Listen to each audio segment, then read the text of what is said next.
Good morning everybody, how you all doing? Welcome back to the channel, welcome back to Project Camper. Well, winter is here I suppose. It's coming to the end of October, nearly November, and I suppose we're going to start hunkering down. One thing I wanted to talk to you today was about my budgeting, my van life expenses. Now, it's quite hard to generalise really about how much I spend or how much someone else would spend, because that all depends on your income. Now for me, we'll rewind a little bit. When I originally got this van, it was during COVID time, and not many people were selling vans. So I was quite fortunate that when I was looking for this van, or a van, I wanted it to be a V6 and I wanted it to have air conditioning. I didn't want it to be white, and I wanted it to have like the gadgets on it. Quite luckily, it didn't take me very long to find this van, and I paid £4,670 for it, which I thought was a real bargain. And it's been absolutely amazing, to be fair.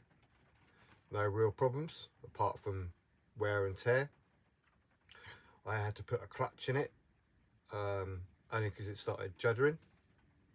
I did have a few problems with the supplier there, but I sorted it out. Then came the turbo. I wasn't really that fussed because, as I say, it's just general wear and tear, and the van has now done 220,000 miles. I do believe that the gearbox is on its way out, which is going to be a considerable amount of money, but I have that in my budget. Now, for all intents and purposes, if you've watched me before, you do know that I only work part-time and I'm a vehicle inspector. So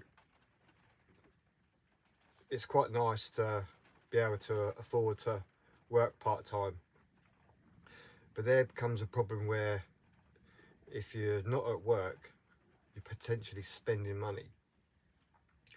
So I've taken a look at my finances and I've had to make some adjustments.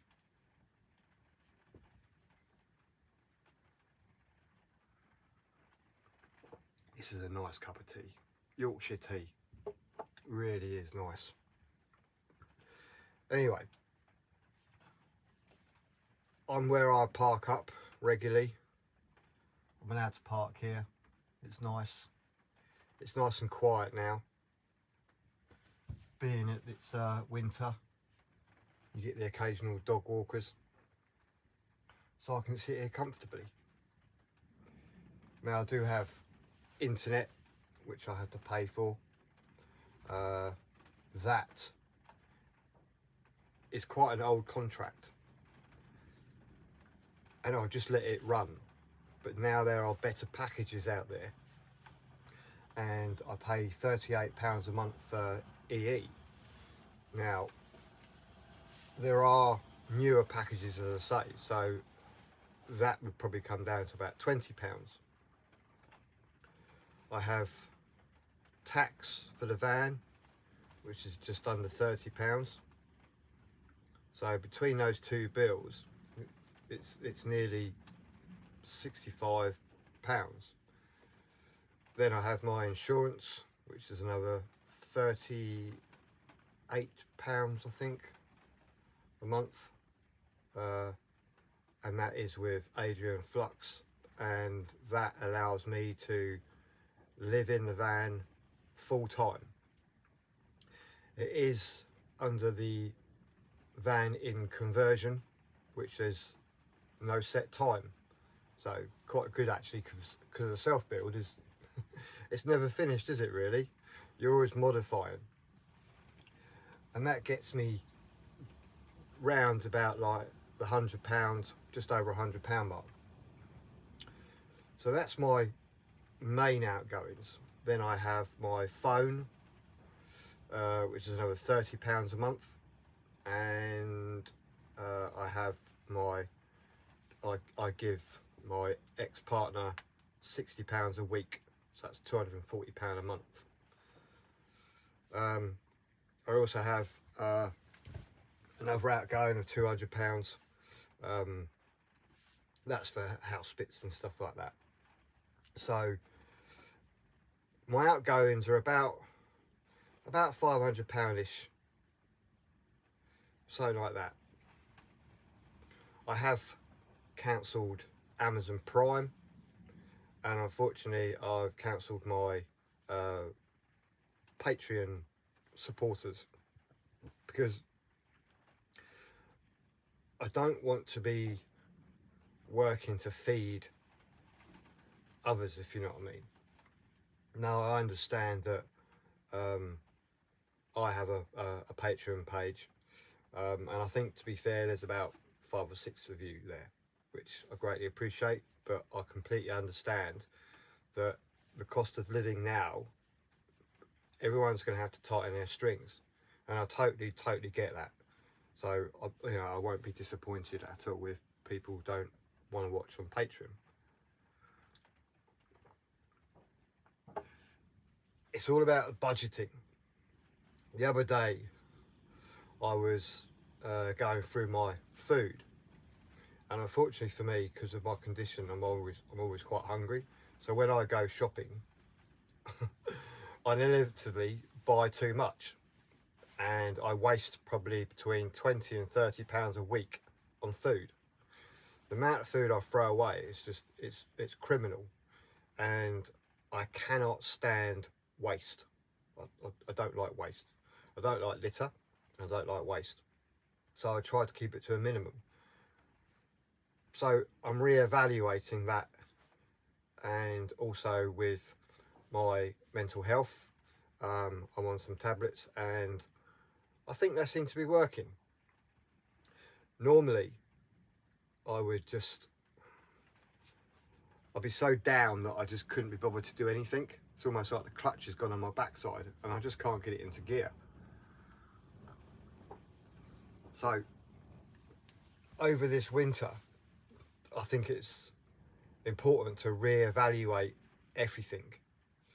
I've now come to the conclusion, a year after my relationship breakup, that it is over. That's quite a bitter pill to swallow. You always inevitably think you're going to get back together because you have a special connection. Unfortunately, that connection is run its course. We still get on extremely well, which I'm really grateful for, and I have an amazing relationship with my kids. But it is a sudden realisation that you are now completely dependent on yourself. So it's almost like the shit gets real, or the realisation if it's just got real. And I suppose that I was in denial of that, you know. It is quite hard to wake up one day and go, do you know what, this is it, this is my life. I now do live in a van, which in all fairness, I'm quite grateful that I have actually built this van, because I think I'd probably be a little bit stuffed. I think the starting point of absolutely being thankful for this van is when the turbo did go, and I borrowed my brother's little Nissan Primastar. It's like a Vauxhall Vivaro Renault Traffic type van, and it had no heating, no power, no insulation, no nothing. And I stayed in that van for a weekend and I was absolutely frozen. At the moment I think it's about 9 degrees outside, so it's not exactly warm, but this van is so well insulated that I don't have the heating on at the moment. Late at night time I might stick it on for about half an hour just to bring the temperature up, and then inevitably I think I'll go to bed now probably about 9, half 9, maybe 10 o'clock, after watching a little bit of Netflix. I've been watching Gangs of London. It's quite a good series. And before that I was watching Brassic, which is another really good series. But you know, it's just now the days are getting shorter, the nights are getting longer, and I feel like I'm hibernating. A couple of weekends ago I went to the South Central get together, where a group of people all get together and they help each other out, and that was quite nice because I helped I fitted an inverter to a friend's van, which I thought might take a couple of hours, but with all the rerouting of the cables, rerouting of the cables, sorry, and adding better quality cables, isolator fuses to make it a safe install, that took all day.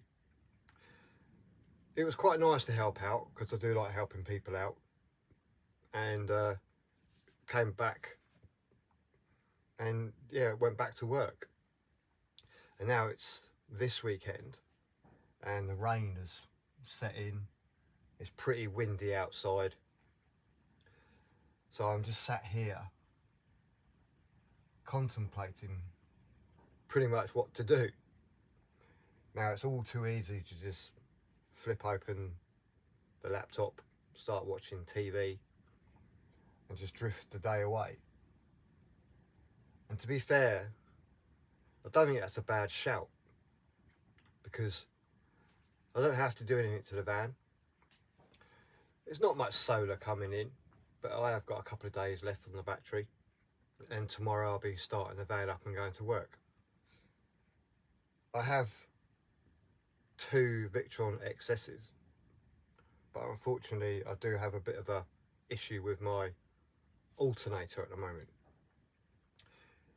Without being too technical, the alternator will only put out what the fuse box requires and not what the load requires. It's on a thing called, Mercedes call it LIN bus. So if I do have a 300 amp alternator on here, but the ECU doesn't see it. So there is a possibility of going lower, maybe 220 or 250, and having the instrument cluster, which is part of the ECU, because there's an over voltage. Anyway, that's a problem I have to face. It's not too much of a problem because I've knocked the DCs to 30 amps instead of 50, but it would be nice to have the full 100. So that's a bit of a problem, but hey ho. But then I do have my All Powers R2500, and that helps quite a lot because that can charge up via the van, and that's always topped up, and if required I can backfeed into the battery onto the IP22 Victron charger, and that will then charge the van battery up, and then I can charge the power bank up. But I have been looking at the Bluetti system, where that has a 12 volt per se, but with a 30 amp takeoff. But that's more expense, isn't it? Oh, that is such a good cup of tea. Anyway, this is a bit of a rambling video. I'm just giving you like a bit of an update of where I am, because the last video I did was quite cool. That was quite nice, getting out on the bike, going to explore places, and when the weather's nice, it's quite nice to get the bike out and just ride around. That was a really nice weekend, and I'd like to do a little bit more of that, especially when it's a bit grim outside. You can go to these old ruins. There's quite a few old ruins around here. Oh, excuse me. And do a bit of like urbexing or whatever you want to call it. And there are allegedly some haunted places around here. There's one called Runkton Ruin. There's another called Bepton Church, or Bebham Church, something like that. Bedham Church, I think. So it'd be quite interesting to do some stealthy campouts. So yeah, this is me. This is me living in the van, adjusting. It has taken roughly a year to sort it out upstairs. So from now on, it's just, this is the way it is. So obviously the channel name is called Project Camper, and even though that's quite adapt because this van is still a project and it's a camper, I have thought about possibly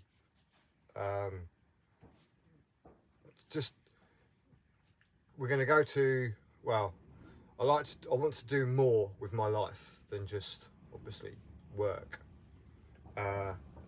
and over the next year, as I say, you know, about budgeting, I'm going to be a little bit more frugal with my money, because we all know we're not getting any younger, bills are going up, so you have to make some adjustments. And to be fair, with the ease of the internet eBay, Amazon. It's just too easy to go, oh, that looks like a good idea, but you don't necessarily need it.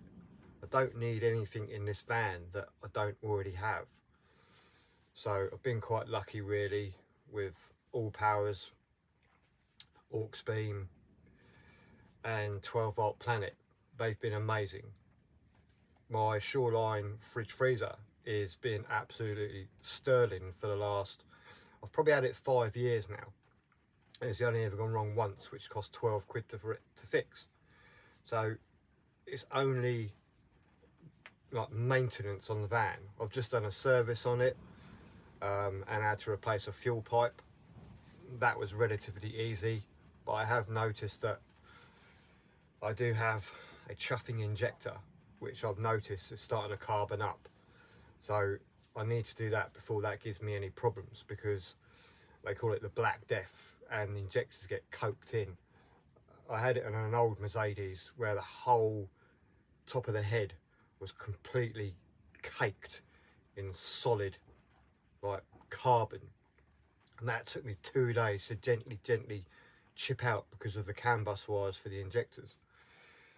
So I need to concentrate on that, and possibly 2 wheel bearings going. I'm not 100% sure, but so from now on I'm gonna have to be a little bit more frugal, a bit more money wise, because this is now my life, me living in the van full time and trying to enjoy my life. So hopefully this is going to give you some insight to what I'll be doing in the future, because I want to get out more. I want to do more stuff. I know the winter's here and it's not very nice out there. It really isn't very nice out there, but I got a lot of wet weather gear and I can go for a walk. I was thinking about getting the bike out today, but then I'll have to put it away wet, and I don't really fancy that.